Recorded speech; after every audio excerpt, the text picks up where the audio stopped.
नमस्कार, news state Bihar Jharkhand देख रहे हैं आप। मैं हूं आपके साथ पूजा अग्रवाल। स्टेट ब्रेकिंग के इस खास बुलेटिन में आप सभी का स्वागत है। शुरुआत बुलेटिन की बड़ी खबर के साथ करेंगे। पटना से बड़ी खबर आपको बता दें, जहां आज पटना एसपी डीएम को दिल्ली किया गया तलब। बीजेपी नेताओं पर लाठीचार्ज का मामला है। लाठीचार्ज में सांसद जनार्दन सिग्रीवाल हुए थे घायल। बीजेपी सांसद ने संसद में मुद्दा उठाया था। 30 अगस्त को डीएम और एसपी को बुलाया गया दिल्ली। इस वक्त की बड़ी और अहम जानकारी हम आपको दे रहे हैं, जहां लाठीचार्ज मामले को लेकर पटना एसपी और डीएम को दिल्ली तलब किया गया है। 30 अगस्त को डीएम और एसपी को दिल्ली बुलाया गया है। इस मामले पर जवाब तलब करना होगा। डीएम और एसपी को बताना होगा कि आखिर लाठीचार्ज क्यों किया गया था।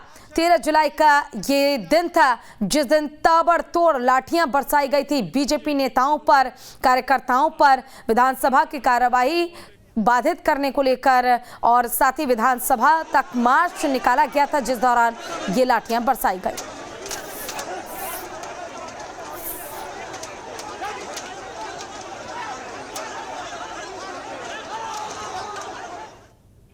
जनार्दन सिंह सिग्रीवाल जैसे सांसद को अगर उनकी हत्या करने का प्लान था, हमारे प्रदेश अध्यक्ष को मारने का प्लान था, यह बहुत बड़ा सरकार का दुर्भाग्य था। ये डीएम बने हैं तो इसलिए कि सरकार के डीएम बने हुए हैं, तो आप अपने कुर्सी का दुरुपयोग कीजिएगा तो उसके ऊपर भी कुर्सी बैठा हुआ है, वो आपको करेगा। तो जो इनको संज्ञान लिया है लोकसभा ने, तो इसको उनको सजा मिलेगी और लोकसभा इस पर उचित जो कार्रवाई होनी चाहिए कानून के तहत उन पर कार्रवाई करेगी। ज्यादा जानकारी के लिए हमारे साथ हमारे संवाददाता अमन इसी खबर पर जुड़ गए हैं। अमन, लाठीचार्ज का मामला थमने का नाम नहीं ले रहा है। अब डीएम और एसपी को दिल्ली तलब किया गया है। जवाब, स्पष्टीकरण इस मामले पर अब उनसे मांगा जाएगा। जी बिल्कुल पूजा, 13 जुलाई की घटना थी जहां बिहार विधानसभा मार्च निकाला गया था बीजेपी के द्वारा, और पटना के डगबंगला चौराहे पे पुलिस के द्वारा बीजेपी के तमाम नेताओं को रोक दिया जाता है। बैरिकेडिंग तोड़ने की कोशिश की जाती है बीजेपी के नेताओं के द्वारा। उसके बाद पुलिस बल का प्रयोग करते हुए लाठीचार्ज करती है। लाठीचार्ज करने के दौरान बीजेपी से सांसद है जनार्दन सिंह सिग्रीवाल, वो घायल हो जाते हैं। और उसके बाद वो जब संसद में अपनी बातों को रखते हैं, वहां पर तमाम बातों को जिस तरीके से पुलिस ने बर्बरतापूर्वक उन पे लाठीचार्ज की। सांसद होते हुए भी उन्होंने कहा कि मैं सांसद हूं, फिर भी पुलिस नहीं सुनी और उन पे लाठीचार्ज। और यही कारण है कि पटना के डीएम और एसएसपी दोनों को दिल्ली तलब किया गया है और उनसे जवाब मांगा गया है कि इसके पीछे का कारण क्या था कि आप सांसद पे लाठीचार्ज किए, जबकि वो बोल रहे थे कि मैं सांसद हूं, मेरे पे लाठीचार्ज नहीं करें।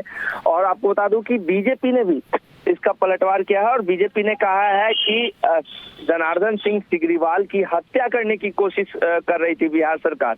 यही कारण है कि उनके जो अधिकारी हैं वो बिना कुछ सोचे समझे सीधे लाठियां बरसाने लगे। प्री प्लान तरीके से ये मामला किया गया था कि जब बीजेपी नेता बिहार विधानसभा मार्च निकालेंगे बिहार की आवाम के लिए, उनके मुद्दों के लिए, तब पुलिस के द्वारा लाठी बरसाई जाए और जो नेता हैं, कार्यकर्ता हैं, उन पे जमकर लाठी बरसाई जाए। और हमारे नेता विरोधी दल, प्रदेश अध्यक्ष और सांसद, इन सभी को टारगेट किया जाए। बीजेपी प्रवक्ता ने आज सीधे बिहार सरकार पे आरोप लगाया है पूजा, और यही कारण है कि उनसे जवाब मांगा गया है। पटना के डीएम और एसएसपी से जवाब मांगा गया है। 30 अगस्त को उन्हें दिल्ली जाना है, जहां पर लोकसभा अध्यक्ष उनसे सभी बातों पर पूछताछ करेंगे। पूजा बिल्कुल अमन, देखिए हर एक सवाल का जवाब तो डीएम और एसपी देंगे ही, लेकिन जिस तरह से आरोप लगाए जा रहे हैं कि सब कुछ प्री प्लान था, तो क्या इसमें आगे बिहार सरकार की भी मुश्किलें बढ़ सकती है? क्या उनसे भी जवाब तलब किया जा सकता है? क्योंकि निर्देश तो बिहार सरकार के ही थे।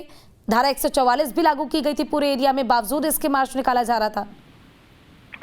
जी बिल्कुल, बिहार सरकार पर भी पूछताछ हो सकती है, लेकिन पहले पटना डीएम और एसएसपी से पूछा जाएगा कि इस पूरे मामले में क्या कुछ हुआ था, घटना कैसे हुआ है, किस तरीके से लाठीचार्ज हुआ। क्योंकि ये मामला लाठीचार्ज को लेकर है, सांसद पे लाठीचार्ज को लेकर है। सांसद ने ये आरोप लगाया है बिहार सरकार पे कि वो मेरी हत्या करने की कोशिश की जा रही थी, इसलिए इतने बर्बरतापूर्वक बिना सोचे समझे सर पर पैर में लाठियां बरसाई गई, मेरे हाथ तोड़े गए। इन बातों को रखा गया और बिहार सरकार पे एक बड़ा आरोप लगाया गया है कि पूरी तरीके से प्लान थी बिहार सरकार कि जब बीजेपी नेता निकलेंगे मार्च के लिए तभी लाठीचार्ज करा। हालांकि जिस एरिया में वो मार्च निकाले थे वो वहां पे 144 लगा हुआ, तो वहां पे आप किसी भी तरीके की मार्च नहीं निकाल सकते, वो प्रतिबंधित क्षेत्र है।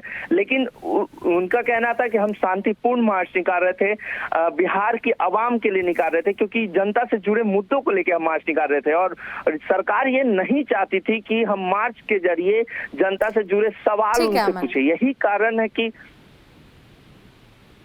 ठीक है, आपका बहुत बहुत शुक्रिया अमन इस तमाम जानकारी के लिए।